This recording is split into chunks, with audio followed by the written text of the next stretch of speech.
ya da Awurade ase sɛ Awurade de awurada foforo mu yi Awurade ne di konkron ayɛ ɔno okura yɛn enye ɔno anka mu bi akye yawe aseda nka Awurade ya da bia no ehia kwanpapa e befa so e be kyekyere Ghana building a healthy nation but on say eduru ba bi na hwɛ yɛn mpanimfo ne bi suban ne ɔne ya na odwen ho sɛ se yɛkɔ ne seidi a Ghana ɛda no bedwiri agu anɔpa yi yɛbɛdwendwen kwanpapa e betumi afa so akyekyere Ghana na NDC for ayɛ nsɛnkyerɛfoɔ nhyiamu bi na megyiri yɛ sɛ ɛbɛboa mame nyi bibi anim bɛsɛ Ghana for tie sɛ Ghana of the day a ɛna na ya na adwen yɛn sɛ yɛwɔ Kumasi enti no yɛhwɛ baabi faako ɛsamre yi deɛ sɛ obi yɛ adeɛ yɛ ɛbɛbɔ na ba so ana yeyi sɛ me ya santini nti kyenkyena a wɔsɛ me to abama MPP me ya ɔde sɛ anwurani kyenkyena a wɔsɛ me to abama NDC no emre du sɛ igyae saa nneɛma no ɛfiri sɛ yɛngyae a yɛnko yɛnim da na ɛwɔ sɛ yɛtumi sesa na me da bia deɛ na meka ne sɛ nipa mienu na ntumi sesa wɔ wiase nipa mienu a ɔmo ntumi sesa yɛ obi a wawuo ɛne obi a wagimi saa nkrɔfo mienu deɛ woyɛ wɔ mo dan wɔ mo nsesa meka biem ne wawuo ene ne wagimi saa nkrɔfo deɛ wowɔ mo paneɛ kura na ɔmo ntumi ensesa ansa ne yɛbɛkɔ asɛm no so no da bia sɛ ne Awurade adom ya na yenya yensɔfo Awurade adom dia na ɔde ka ho no ɛboa pa ya na ɔde ka ho no ɛboa na ɔwɔ ha sɛ nka ɔkɔ yie ɛna wato afa ha onye obia sɛ Reverend Daniel Asiama na Asiama de yɛ mpanimfo din ho edin kɛseɛ pa na nɛsɛ ne ɔsi atwa ne tiri ho ne sɛ ne na ayi no camera ne tɔ no so ambo hu sɛ me wa branch bi a Awurade adom aba bɛka me ho a na me gidi ye sɛ enye yɛ boapayo enye yɛ boapayo na ye bɛbɔ mɔden ama asɔfo nso bebree no abesi kwam na yehunu yie sɛ bi yedi bibia akira na yedi ade a ɛde nkoso bɛba akyi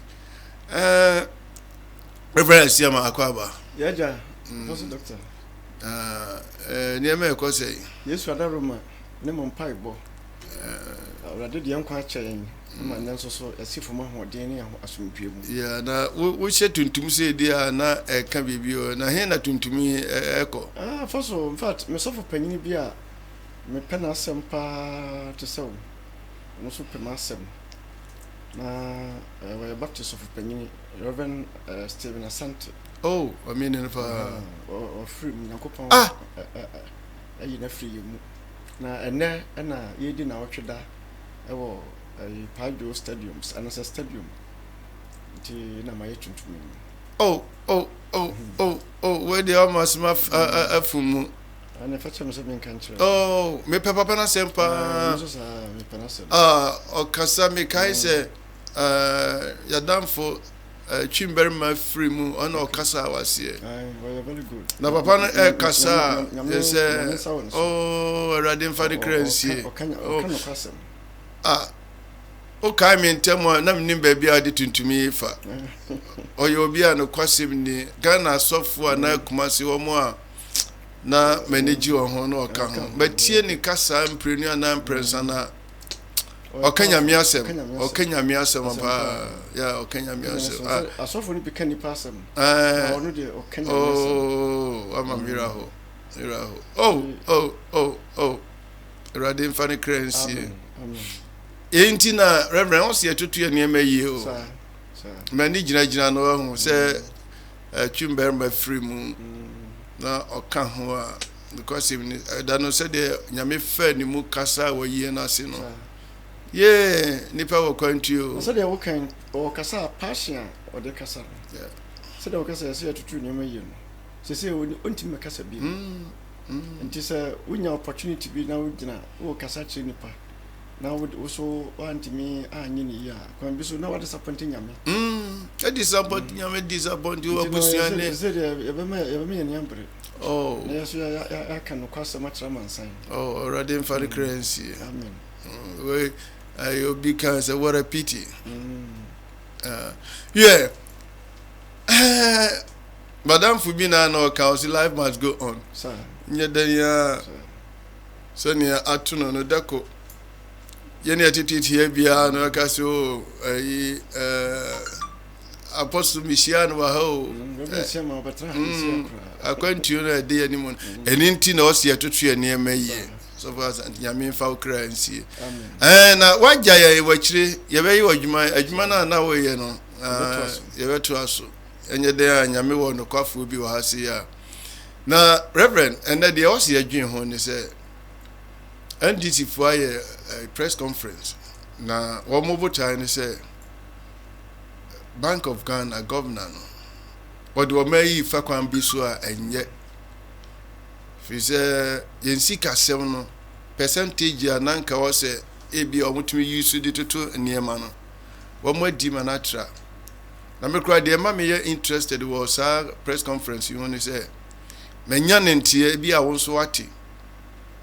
Ghana history no menti da say bank and Crawford wo musika ebre wo se fatu no.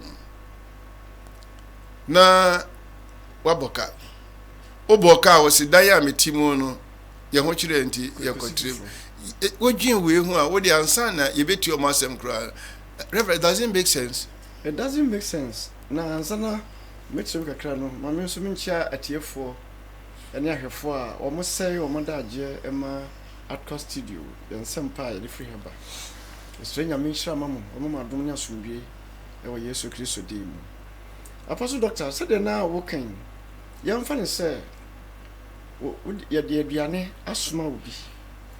Now, so fun come will be. No, I call no banner the chance, you know, Abba. Or by our so and young called Diana Hugo. A Diana Hugo no so a chance, and so if you call her Yahoo. Send ye shugu ya no tower answer you lazy the catastrophe so I'm for ya kase chirewa ani gidi enko because ade hwegu a anya bibia kra no nkwan no anasa anwa no ewom no be ye tower no manasa lazy no two e was so the chance na aduane na hwegu na ayemu no so ba wa huru mu kama tower no so anwa nkwan bi anyemu yasa wo hini bakura nim sa na bona so be ya. There's a one in this. On dear walking a Bank of Ghana Waboka. I just what the cardinal. I just would tear. I know was saying Adkwart Studios. One fan could check no. A dan team now boka no. A dan into man a boka to Kosifufro. Then they were mocha. Say, and young Ghana, how went to the baby. Coconut. Said the attacker said Robin Peter. To people. Oh, now me anyam because anyam e kono say obi a hwede say onya contract bi na obenya emfaso ho a no akoye nka contract de nka yanya ne sa ka e kan say budget ya you gana ha nka budget na say de wuru o man no but nya budget na wuru o man budget de ye ka e de deceive o man no dem on development de o man na ye. Your Reverend, Yami ensure the radius. Mesaka biem ebiana uwo MPP. Na nsembi basi na ye ka obedi di atem. Na me bese me catch you say watem di na ntimi stop here. Because onansen ye bo former president Abaso niema papa bi a waya man krofo. Obi di matempa na me catch them say matem didie na ehye me din pa say NDC for bibi papa bi baba bonti ababeka yakoma so ade an say say ya pese yi sa me ya santini na o se chinchina no a etu abama MPP no ya pese yi free modwin mu reason say yen no ma bonti ama meka sa nsem hunu we be koso a so wo de ansan ye be ko we no ene ma bi basia na me charge ba ansana ye be ko we so no hwɛ sɛ MPP for by dear pan or my Ashanti region. Dear pa ya kwan ne yemfichi kwan na anwenwen ne se no. It is a bibiba ne ka na ya amanyosɛm a.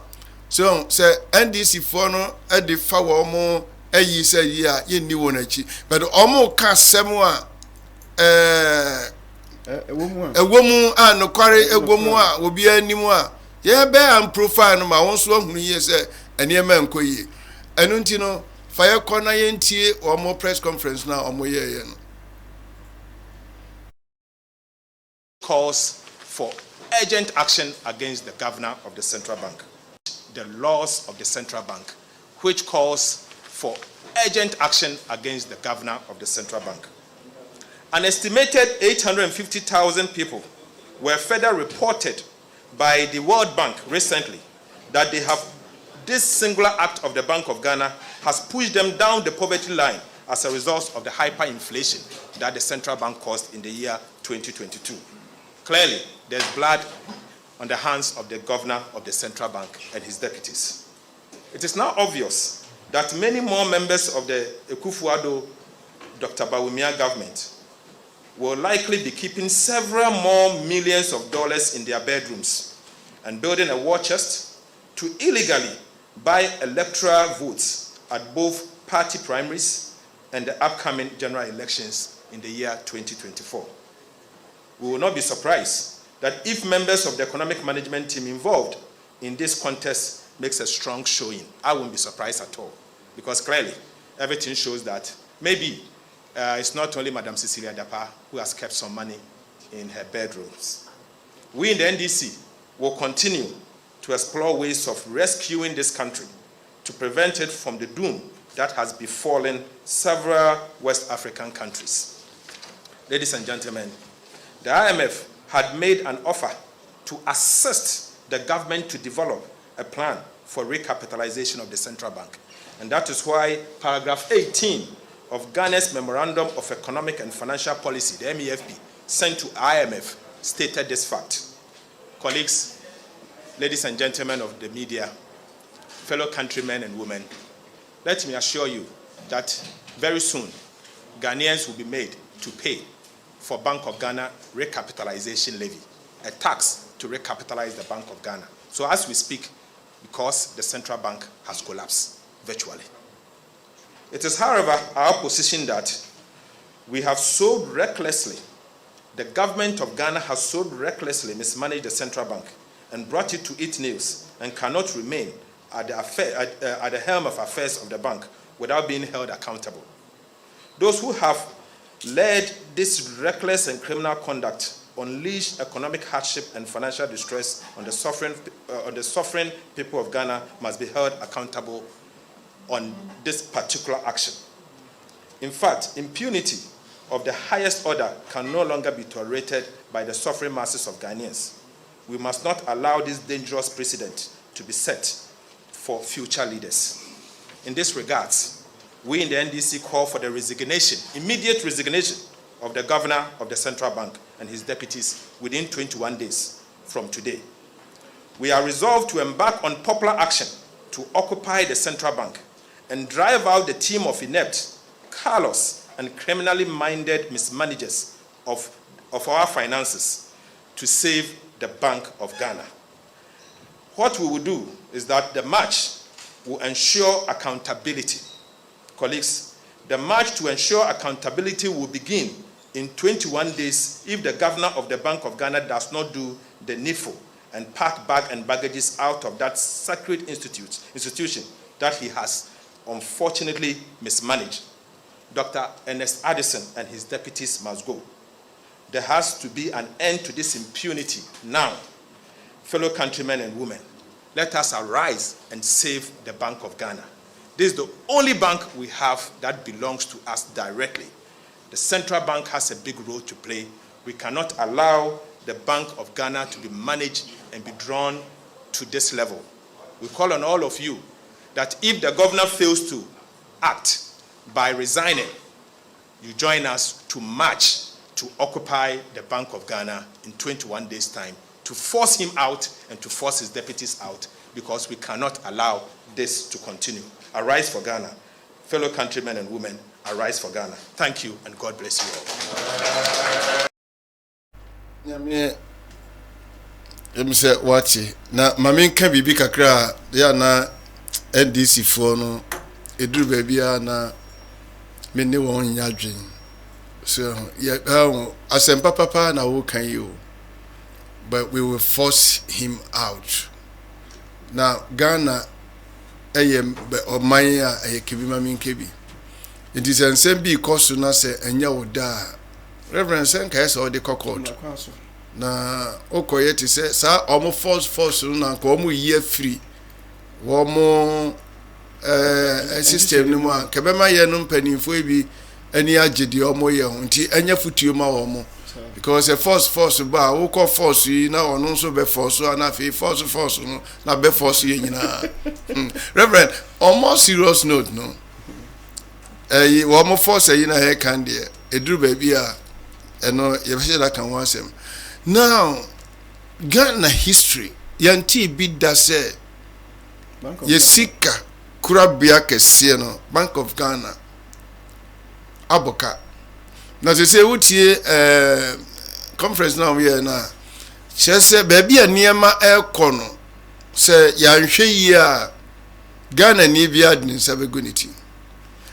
Ansa na ombe ye we no Reverend, ne yanya ne ntie se, womo aboka sika no obodi anya sem ketwa na yenum nyina chi no omo si omo kotre omo edem misro fashe hon mo fa ha se free hon mo na ye discama want to be amfa anya ne so ye na se o kotre sika na wo de kotre o sa kofa ne fa asema de jar no yo afaso doctor Medasi na ansana no na wo kan bi se bin si da se Ghana Bank of Ghana aboka sika semante se na me ka wo sem ne bi so kan se Akufo-Addo yewura Akufo-Addo aban so bin si da ese ono ane parliamentarians e kono ho se ye finance minister se samo ene so bin si da e bin si da sa aban bi di policy aba na wonyam friso na policy na gu napko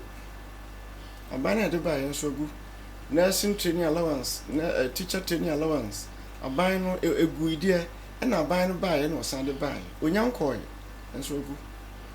Jeze gu na egu. Enti ebi nsi da say Bank of Ghana aboka say sikatwitwi di na wo san akoye bibi na ennie say de oman no akoye no obia pekwanya wo fa so a obenya de obedi na me da bia metaka say in fact NDC be free so me kan so mo ye handover say ya no mo kan even yen no NDC for on press conference na apostle ma me kan se bi so enche wo ne atiefo nyina wuri me say yen Ghana ha ya na opposition na wuri oman no oh yeah mama kankra omo ne defend oman omo ne bo oman no because omo no hu the weakness of incumbency no na waka but incumbent no nka nti sa opposition foi wo mun sama omo kan nyina number 1 political way of introducing NDC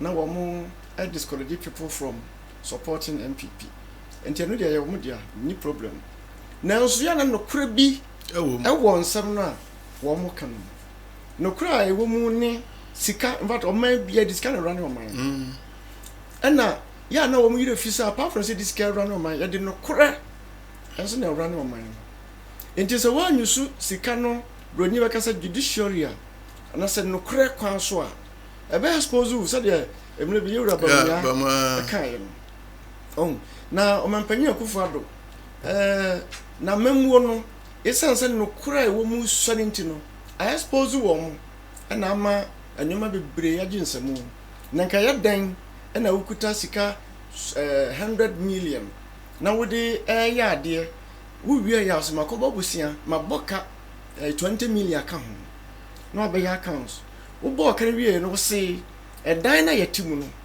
dan no enso so ye kwa foforo na apostle doctor dia wo nie me tie me follow say you know na omo se edan no enya aban dia edan no omo han they say baby a Bank of Ghana once is here esia no nya omo dia omo han enti omo han no eno ntina mo boka na ya na me question say enti Ghana ha enti edan a aban agencies ni use ni nyina e aban dia na because minimum ka no minimum control I work masia and so say han enti e mo kan say anya han ya han tra mismanagement reverend say any asem we serious o every Kwame Nkrumah pens be peme day na Bank of Ghana ye han dan dia we sick we are sick pa so they what try here you know some yeah yare Bank of Ghana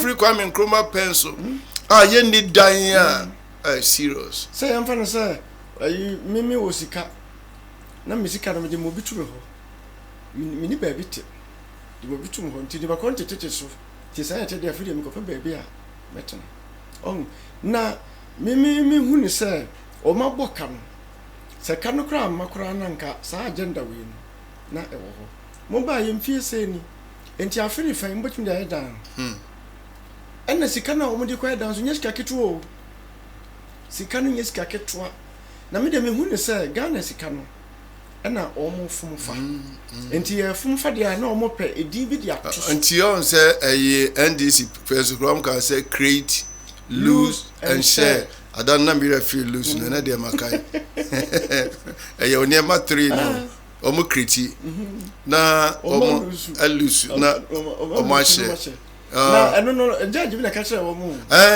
yeah bi na kai oh enti MPP ni NDC ade kro emi de say we introduce we you know na wo ka say enya say ye beye no trial balance say me ye MPP ni by hook or crook ana me NDC ni by hook or crook ye hwe na say de wo mo ye binya I was here can because o man no ye nyina ye dia because anwum bi wo ho no wo say ye fre no asem bi dika asem yi dika na beka asemia o mia enti atiefo ni ahwefo de enti a ye didwumade ba sei ye pese mo so mo kira madwe wo ho na munya nsusu ye pa sade be ya a kina bi sa wo koto aba ama wo bi a na wo hu se nipa yi de wo ye credible wo ye obi a wo fata anya sade a ye de be ma we no mo so die sika no a wi a no mo so de ama we no mo so so bedi enti sa sika no a wo mo so mo de ko ko ye dan no asikira on chemo de aba ne se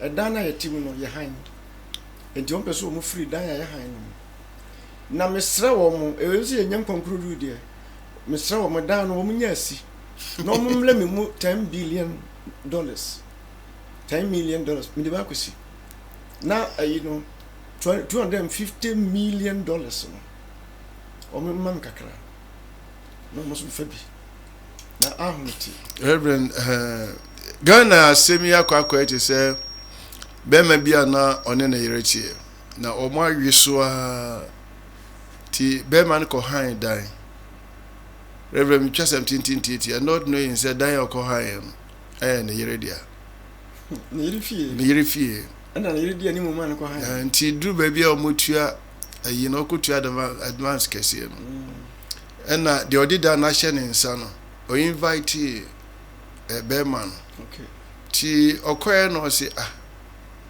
o fie wura sisa ska we de wo de ba ma menyi no say e fie wura hwan na ma me nso nim se oba no ne kunu na aba be han da okay eno so okay wo de ya nem oba ni nyina mbra o mo koye a ya o ma ko ma mi hon ma ne yire efie na se o de ama be ma no han abema edin se gu ni ti se wo me ne oti hod mama ni aye fa mu chese dan ha cry de wo fie na wa ha mami ne bi na yeti ho Ghana yo on se rebe ya na ya yira ho se mu se ya na ya trimodin o se ya na ya dwemboni o ni nyina apostle de trimodin na dwemboni ka ho na ma me fa kakra bi so de so wodi me se ne ya sofo no bi asofo asifie ade ha asore no de meti mi mo so ni din se onze and so ni bi ho no mo a ya no mo ha dan ma sofo asofo no nti se ono ne fie dia na je se wo elsa so no tuaka enti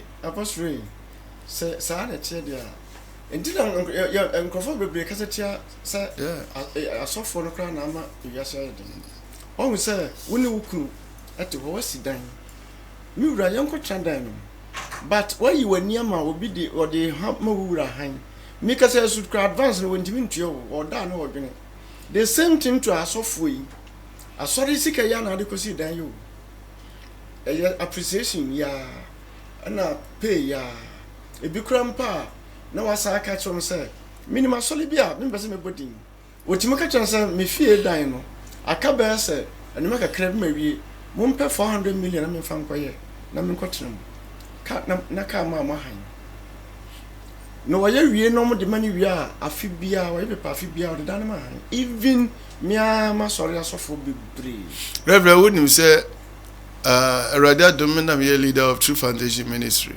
Asorin ha dan ma me da. Minim try me ka say asorin tua me dan ka say. Ndi edu ba bia na me ka kire won say be sosofo enna. Me ana de bia me ka kire won say because Reverend Makuma so ade ni say me share Radia adwuma si nyina no nti na edu ba bi na me ka nsem we ana me yura ho no. Se makuma so ade ne se nyame onhira me na me nyenhira ma foforo because se okwo nim se de niara now life and to me that impact and to me and kanipa what they use sika ya almost wo mo boabo anu ya ejese empasi emfaso be no so na reverend se utie abrantie ne sema na okana ose onim ye se MPP for no efa no disika no a ayira wo bank ana se bank for abo ejese obo mpase na botaya omo de ahye omo mpase ne se omo de beto vote but ahe na na me busa se enti NDC for no at omo time no so no bi anyesa ministers ni bi yeska bi ankoso because enti America we ni se emra na MPP for ban na NDC for no cross so say MPP for no wini a on be chinkrofo ma me nka ba ko ma me bi a de adwuma ma no for ba say bi a na on ya branding na koya yi no enso akufo adubai no not even a head bi and omutumi ede ne court to say enti ohun say ya be kronsa but the all kinds so wodwene ho say am pass sikani bebre hyehyɛ mpase sɛ de maami de pia bontin Apostle Doctor the all canon sa Bank of Ghana boka akwan ba ko yenyem sɛ dore oni sidi ya kontokasa ene kra sɛ ekɔ 14 na every 12 na ekɔ 14 na the economical you know the entire dollar no bol ne sɛ dollar no a ewo system no iswa edine ama this is ka bebrebe na kofa no ba ana ma me sisira da pa ya ni made akofa ne nyome $100 no a sidi no ene ne ekono ebi adwana kwa hede dem yade sikai esusu ma me ene ne court say evidence bi anim nti yo famra bank susu se nsika hira nti kwa hia bisa me number 2 Mami sisiri adapa woye minister ketua bi wa akufo adaban mu na sika wa yehye ne dem nti minister akese no Minister of Finance Minister of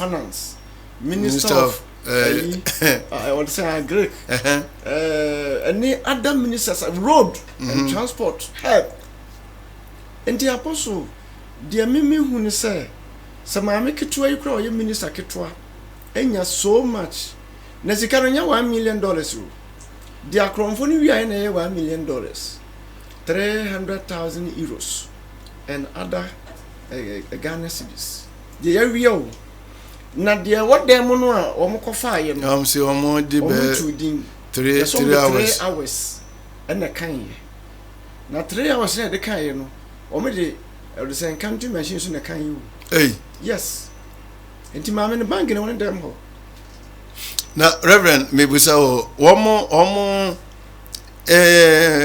ebu asem no a omo din sika man no o diskan sa call ne dem na so de call bank sika de omo call bank sa a special prosecutor no akọsọ sa sika no ene o de to bank nti o de to bank na court so mfa na de nkoma no enti no omo mane nkoye ti se ne ya na omo chire apolice for chire o de se koke na adane asikire no aha we de to bank iska okay ana omo ko fa so no omo de police for ko no mi na ko hwe iska na my special prosecutor cross and court ya de mpaibo ta chire so it's our court odi ko edi nka omo emwa ne nka ho kakra na aba no nyisu kakra na ye na share no me pese me kire se eno na wo question bisa se Bank of Ghana aboka na sika we susu won for them me nya sure se no bi na afa ho nti automatically yes bia na me ba we second question ya buying of votes no welcome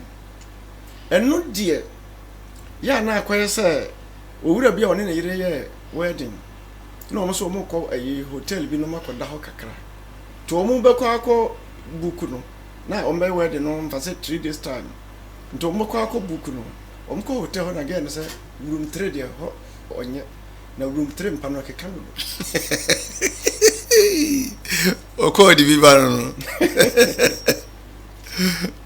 ano se adan na do no so ho mpa no keka me se keka enya umura hoda be de wo se keka on enti yampanyimfo no meka NDC de enso omo kanyina ye de wo munim ye oma ye bi da wo munim ye because MPP NDC they all steal votes omina wia they all buy votes and omina so de skagu dem no kresa sa party mieni si etimi ayi wo ma sincha pa nka Ghana benya fa ho die enti de ne nsam tra ayi na wo kan nyina no reality no kura wom ese sika na wo dem no beto boost na no kura in the sense say MPP special delegacy ko yi ya ma wo check you sika sika they see Gabon ya wo mo wi sika gu bag mu ade ade me am say African presidents no so wo mo committee am so mo kasa am say they learn about criminality wo mo wi sika because they say yampanyimfo yi na no kra na wo kasa ya say the 10 millionaires in Ghana Yewura Akufo-Addo kan ho Yewura Bawumia kan ho Yewura John Mahama kan ho Bawumia nua no odise on so kan ho so ho enti no politicians nko enti no sankrofo isusu ba ko mo bank no sika akreme dem ni nyina wo fie omo ya banking wo fie o enti o kaso de sika to vote quickly o rather mo beto hisia ti dia o kan no training no and this for you know mo kan no aya no kra na me de me sre nyankopon eni se o masika eni o man yiso ne mo ma ye nia ye hu nyansa na ye nyi obi a ne bakro no e wa adwen papa na ne be boy yeah reverend on say ya na ndipa bi adwen ye on say o kan o mu ntie be kasa ye dynamic o very dynamic ye kan no ebi beto obi adwen mu obi betumi asesa free niema hunu bi ho o say me kan ma sem bi say nipa mienu na ntumi nsesa obi a wawu ene obi a wagimi so na ensesa de at any given time bi ara say nipa hu yie say o sesa me no se kwa ye kwe no se eniema bi sesa na me hu yie say we ba no obebo o man no a makuma so ade nso man na ye beku animu ya reverend abrantie ne kasa no kan sem bi a ebe hasi akasa no me kan ese eno ne ade a NDC for no mo hwe ne ye ya na ma mpanimfo ni bi aninta nji wo mo ne ye ho nyese obi tai party no so because ye kebi ma minke bi na ye di buman a sa to trust any force no because wo hu we yo wo sim o ma mo 21 days na 21 days ne so na say government of Bank of Ghana no say one work out to there you will go there and force him out na ye were military a year na say now dwen ho de. In fact, and so a kasa enya kasa de. Na said ye wo kan o say NDC for one more advice wo mo. In fact, wo mo hu say wo mo kasa bi nti ye mu bi said ye wo kan. Yem pese beba ye abidi o machi. Because I to travel no wo mu do so chen wo mo ewo abutre. Because ye were democratic era. When Jimmy say we will force him, we will force him. A bit member say, Bikra no, say Honmuswa, we will take action. Action can be demonstration. And now force crowd can create be a demonstration number. Almost on demonstration up to no and what you say, force they will force him out. In fact, young force enter we are sick. Because moko force when a police force so and yes soldier force na akoto tuo bi na innocent person bi a wo twem akon baby na on so awaka me ka say emre bi ye wura kufa do ye kunprekon na me won kran oh apostle me first time de kon kran satra me pay aduma and am say me call me the application kon kran me jane je say from me ni baby aso wura because me so matutuo yeah kuma si ni branch ya o sin kran na ye jane me no bosa ka ase ho sa oh nti asramo ye be force there ye mu bi wo ha bia no baby force be fira ba ni ye nya dan bia nwuram nti eno de nya kasa papa ontwen san se o man pani ordinary de ba ye kra in fact obekọ wi mo kan se ne ma bi o ho no a wonim sese no se na wonim samre na nka wa nye so nti mrantie ya mu emra form because yanum say asema wo kan ekwan dem so nti ase wo but akwai say kutire bin so one ne fita kama na de tuntum bi atua to a wasɛ yene nyina ye yensan konkotie na mrantie ne bi nsanchofo ne bi ekɔ ase no ebusebusa nsɛm bi na megidi ye sɛ etie no so kan ho ebeboa. Our usual tree presentation, we will take questions. Please, I know some of you just came. Let's restrict the movement. We are not done. There are very important issues to still discuss. So if you have a question here and you're a media man, only media men can ask questions, just raise up your hand. You tell us your name, your media organization, and you keep your question very crisp. Let me start with you, my brother. Hold on, let's have the spare microphone for that. So, leader, just take down the questions. How many questions, by the way, do we have? One here, only two? Two. Okay. All right. Right. My name is Eric Mawanek with TV3. So my question is to the minority leader. Is it the case that in 21 days, that's when some action can be taken? I asked this question in relation to previous engagement with the Bank of Ghana. The now ranking of the Finance Committee has had cause to raise concerns as to how the central bank governor has not honored invitations by Parliament over certain matters. And so is it because of that that you're resorting to a march instead of other pressing areas where you can demand accountability? And then lastly, on one of the reasons why the Bank of Ghana itself has explained why we are here has to do with of money, as has been suggested by Dr. Atofosin. What has the minority done? It's a critical question that's been asked because clearly you say the Bank of Ghana has violated the country's laws and yet nothing has been done in that regard. Thank you. Thank you. My name is Quirkiest and some of the allegations against the Bank of Ghana governor borders on breach of law and even criminality. But from marching to the BOGN office to demand that he resigns, what measures will they take in Parliament to ensure accountability, either to get him to answer specifically the criminal questions to answer, and specifically when it comes to the breaches of the law, what are the consequences for it? Is that all? Okay, so the minority leader will deal with these questions, after which we will do the tree presentation. Thank you. So let me start with the last one. the issue of what we can do as parliamentarians. Yes, the governor has breached the law, and Section 30 and Section 60 of the Bank of Ghana Amendment Act is clear on this matter. He can only print to support government expenditure using 5% of previous year's revenue as the benchmark.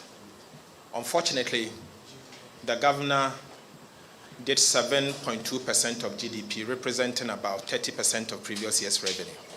So he has not just breached it lightly, but you could see that he deliberately did this. What I can say is that it's only the Attorney General who has the power to prosecute someone who breaches the law. So it's not in the bosom of Parliament to prosecute. What we can only do as members of Parliament is to haul him before us. But unfortunately, the crime has been caused already. He has already destroyed our livelihood. In fact, the act, this singular act of printing 7.2% of GDP in 1 year in terms of revenue has pushed, according to the World Bank, 850,000 Ghanaians into the poverty line. It has not only done that. If you are to go further and drill down the numbers, you will notice that this singular act has also moved a number of Ghanaians from middle income to low income. And certain rich people have now become middle income. So the governor has messed us up big time. He has imposed an illegal inflation tax on the people. Inflation is a tax. It is an illegal tax because it does not have legislation.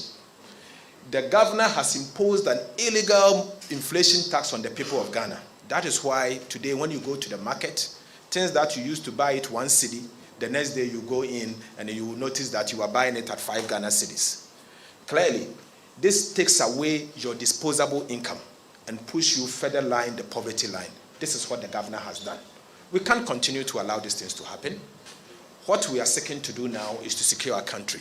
He should first leave the scene because he has shown that he cannot stand firm for the people of Ghana.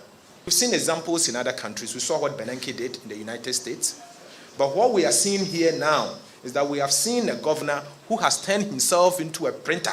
He now owns a printing press. All what he does is to print money. We can't stand that. So we are asking him to leave, and he should leave now. And when he leaves, eventually we'll get a good governor.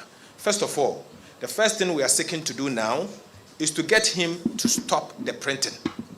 Stop what he's doing, and then bring someone in, and let that person be aware that that predecessor lost his job because he failed to adhere to the Bank of Ghana Act. And that is the reason why we are letting him go. And finally, on the issue of what we have done, why we are calling on the governor. I don't think there's nothing else we can do. Simple put, the governor must go. We have stated here today that we have given him 21 days as the main opposition party for him to pack his bags and leave that sacred place called Bank of Ghana. He should leave. 21 days because we think as a governor he would need at least 3 weeks to hand over properly. So we are being charitable. We've given him 21 days. He should immediately pack his bag, write his handing over, and leave the central bank. If he fails to leave the central bank, we are urging you all, the media, fellow countrymen and women, NDC, even MPP, they should join us. Let us occupy the central bank and ask the governor to leave the scene because he can't continue staying there. He has shown that he's incompetent. He doesn't care about livelihood of the central bank because clearly he has failed on the constitutional mandate of price stability. He single-handedly, working with his deputies, has run the central bank down. As if that is not enough, knowing that the central bank has collapsed, he has further gone out there to decide that he's going to build head office worth 3 billion Ghana cedis, 250 million US dollars at this critical time. So clearly, he doesn't care. He doesn't care. We all know what he has done. We saw how he has mismanaged our resources. Bank of Ghana's resources. I don't think he will manage his business the way he has managed. So our friends from the media, it's clear that the central bank governor must go, and he will have to go now. 21 days start taking today. He should go. So help us in counting. In fact, Sammy, you have to assist us to do the countdown. We have to count down when the governor must go, and he must go now. Thank you. Thank you. Yes, before we do the tree presentation.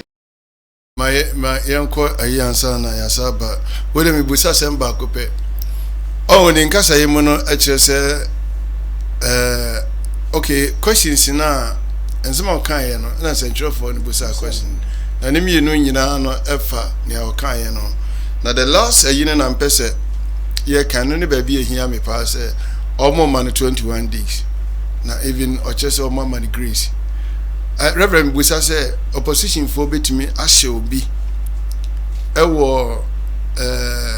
Say I abandon Juma and I say we are say so mon penwa chinchina won free one abra omode force na emana free ho. Apostle Doctor, opposition for yankrophobia o maye to say aduane bonia e say aduane pa. Say aduane na nya na so hwe chance ni gumnya dade na asa aduane papa. Nti se de wo ka no wo mo kasa se de o na ewu o man nti na meka bibisa aduane bonia e say aduane pa. Nti no ye ma 21 days saa yi no MPP for MPs ekoma Akufo Addo bi so obeka ya say omoma ayi Akufo Addo say 2 weeks on fansa finance minister. And you know, it is easier to say than done. It is how more can there becomes a mere talk no more can. Nemo moment to mean say omuni mandate bia ye demo be 21 days. This a man penin and a becca send ma be 10 days for reason. Na fa year will hand over. And now me 1 month so but opposition there or more can Eddie say as a woman mandate be but and tessa. Reverend, my main Fabi be my firm, and I sent cab who be here pa say Ghana constitution or CSS. Apostle Doctor, Maka na Mikosoka, me say party be, and I presidential candidate be, or see or bar, or beya or this a constitution, me banana. Me pepper, me pedi obey bridge because the crown on come yet. O message of Bobby Bray, Omunye. Nemum dear and card, ye, a bay is a mayen. I be Boagana, any a constitution. Because constitution, ama o mampenino, yeah, be brea. So, or the opposite cell, man, betting me a seno. Try the elquay. Wouldn't you say, dear, in fact, or maybe be unquay, and then go via demonstration, please for what you want. Na minimum so omo answer do so me share do yes na Kwame Nkrumah birthday etino nkrofo bi ye demonstration no so Kwame Nkrumah ba ye no nyuma o ye no eye aboa ene ne nyina Ghana edidi ho no mo ko Akufo Addo ho ese dia na no so why that's why they am akwayo yes Accra omo ene nam nima ho sense Flaster House ho go catch Akufo Addo say free so. So, enti constitution no ediewu na constitution na ediewu no ya Lawrence and one sa judges anu mo ho because a former speaker alliance justice anan any MPP for no bi any NDC for no bi na yewura ko form nyina keka ho because that time na ya PNDC no Saturday ko for atwe no one can but NDC for there musician nti omo ye constitution no de e share wo mo atade said e be ya omo ko democratic rule no president bi ma no men sorry nti o man panini na ban nti constitution de enya na tamo ya to constitution ya to ba constitution no na me wo takrade na me ton enwema nso so me ye hawking pa na me ton belt me ma de bi nti highway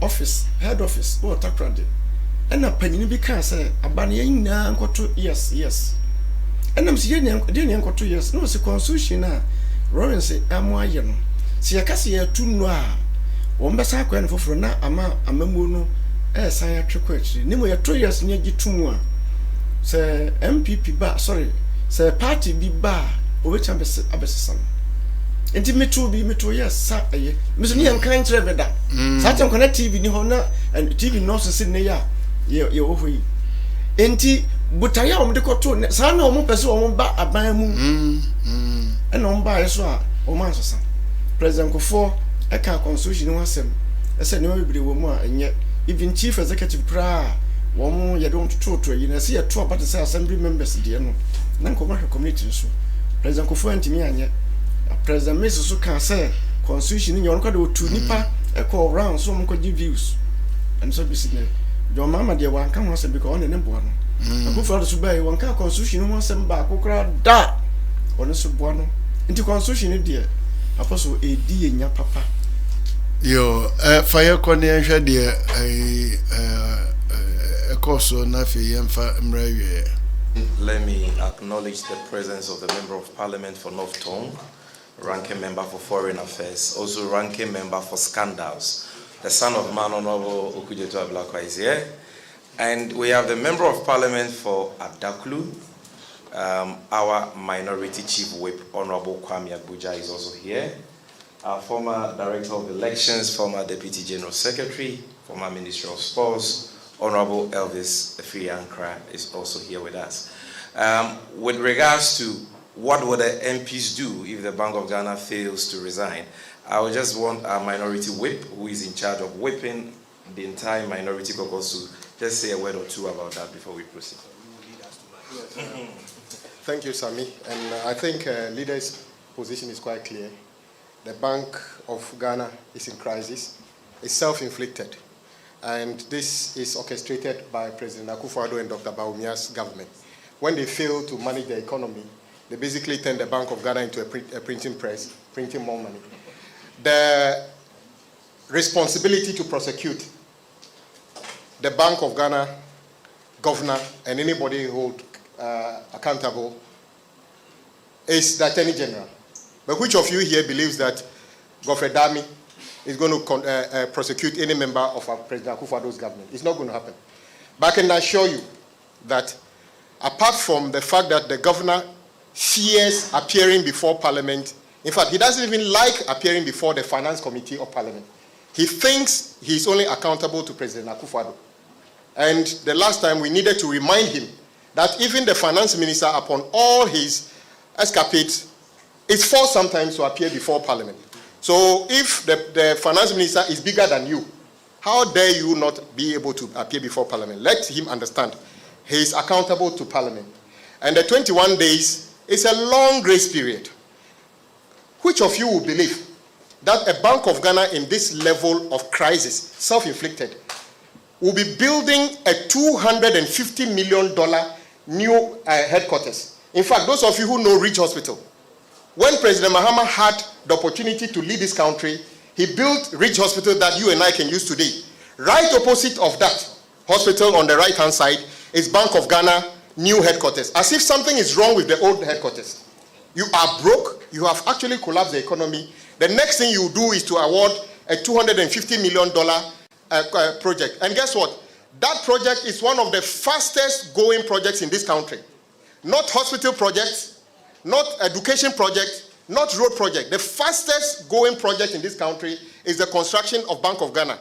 So how can you tell us that the country is broke when the headquarters of Bank of Ghana is going on at a speed of light? It means that this is deliberate. What will we do after the 21 days? They shouldn't try us. We have options, like we always say. Our options are in our head. They should not try it because we are capable of deploying options that will get him out of office by force if he refuses to go within the 21 days. And we are telling him he should not dare us because we have the capability of driving him out of the office with your support. Thank you very much. You've heard the Bank of Ghana blame their financial woes and the collapse of the central bank on the ongoing debt exchange program. The minority leader has something small to say about that, so take note.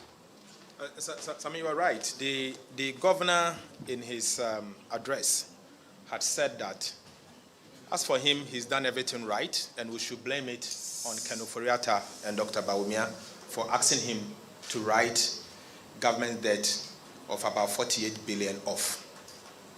Clearly, the Bank of Ghana in the year 2022 made a loss of 60 billion. Of this 60 billion, they wrote off about 48 billion, isn't it? So it tells you that even without the write-off, the governor, the actions of the governor and his inactions has actually collapsed the central bank ahead of the domestic debt exchange. Yes. So if you take 48 million from 60 billion, it still have about 12 billion.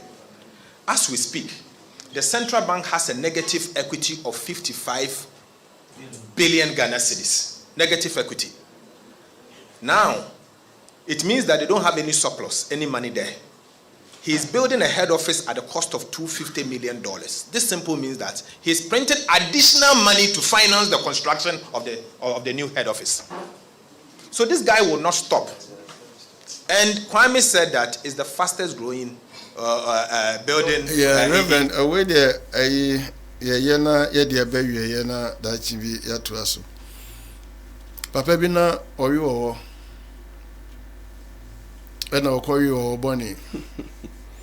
Ti obo amane no se meyo wo ye dimbeko. Na on say ye kan ba besi se ye de adwuma hye on sawa boka. Won tumi amu adwuma na wo ye na won konta. Wo se me kosi dan na dan na wo si no reverend wo se onya sika ne firi hin a obi a wa boka no odi si dan. Ena na branch ne ka se the fastest a year e koso e wa yi. Oh, na eba na kwa koye se create lose and share. So because set my idea way. Ti say my idea way dey am this kind of yeah. But there a far who hwe gu ye dey. Eno dey mu ho akonta.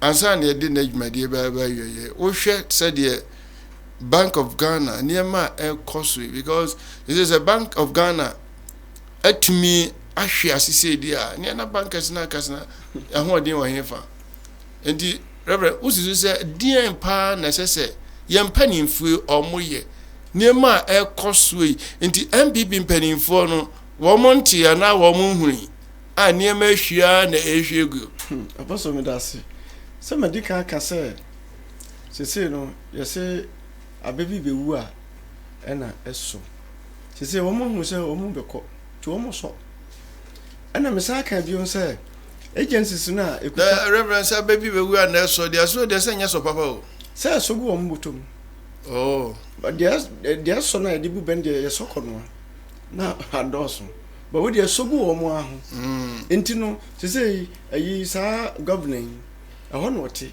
ndc ba ya na say party bi ba ya yebetu no yemfa say MPP kura ba now in fact mama nyi say we so mo kan say a finance minister crowd almost friend in parliament. Finance minister so chain. Sa governor no. Enti no ade ne friend in parliament no doje. Parliament obetimi afre obi a including me am tey. Ba am friend am pame nko. Because no me na dem betra ha. Sa so na sa governor no aban president ene yi no wan ko parliament for vetting. Okay. Finance minister there or call parliament for vetting and approval. Enti one way or the other no muna moji retu mu ma ye fa no enti na wanko na we de government na dinasi so e na government dinasi so no government da wo kwan se obeka se wa bo man ka enti mayi wadi ana resign government so wa ya de enti no won to na dwuma so na wo koje posi akra ba nom da kosi omu da no a mo ha no sen enti me de mpese me kan se wo mo no kwan ombiso benya sika ni bi adi intra to okoye projects me kura na minim sasa ayi or saying obi koye project ya ye dis kana hear nsem sisira da pa de enko na ma me hu ye because nka de minim say enka we ye minister of baller said enkrofo kan no nka okoye project minister of sanitation mahada sasa o mo kan minister of baller ya nka okoye project bi a jumadie no wo na wo de ma contract na contract no enka woni na aka ho nsem na ya de akọ finance for approval nanka ewia nanka finance ene nketuaka enti na finance ministry no wo ho ba MPP aban we de o ma cheche o nti e disika na shema ma me ne disika 48 as $45 million ye de ma me no ene ode koto se na accounts mo so de koto ndem no yi bi e de ye na aka kakra e woni dem enti na ya na o ka say we have the men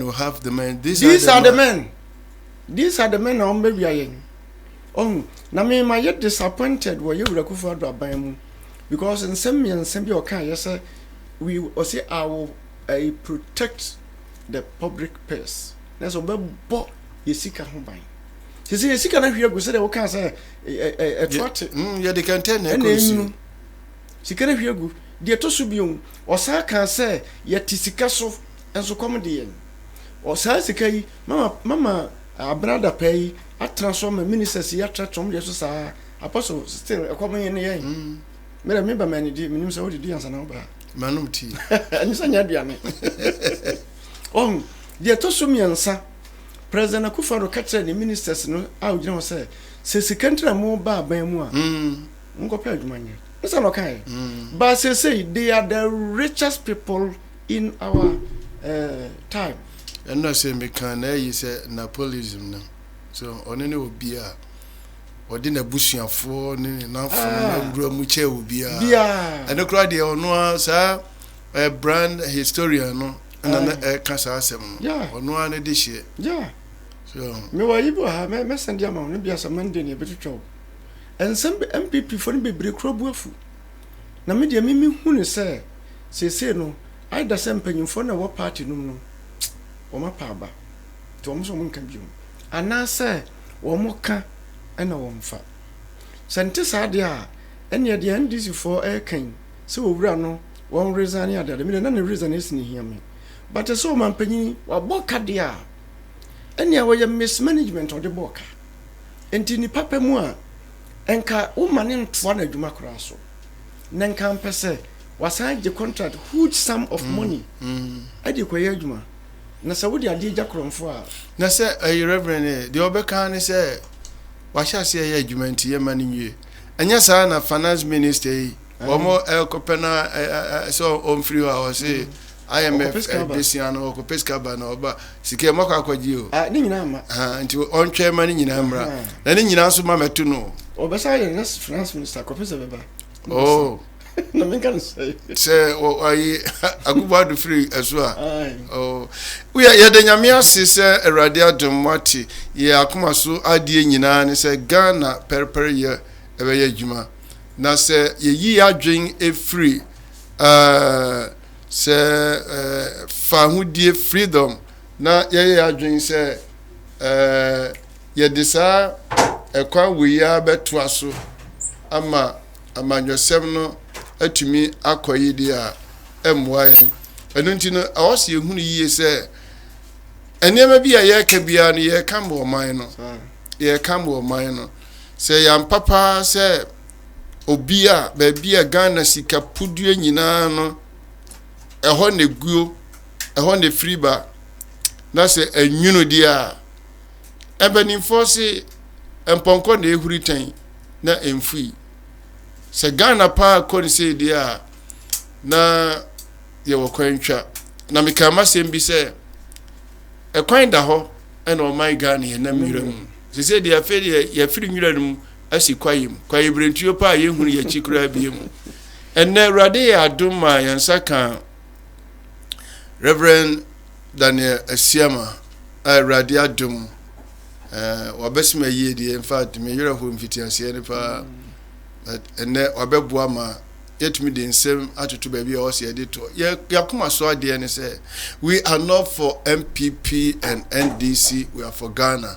Nti wotie bibia ti say ya yesra o say ma wadwen mu mie na center boss person na hyewo ayi na hunu yi say Ghana ne oman no aduro no se wo wanhwe yi na se ye de MPP na asawo ye de NDC na asawo anu nti ama wani efra ye de ye ni da ho ne be ma no kwa na ye djuma ne otena pruti Apostle Dr. Samson J. Kwartin wo mo ahwe akire Kennedy and Richmond no cry me who so appeal boss or show.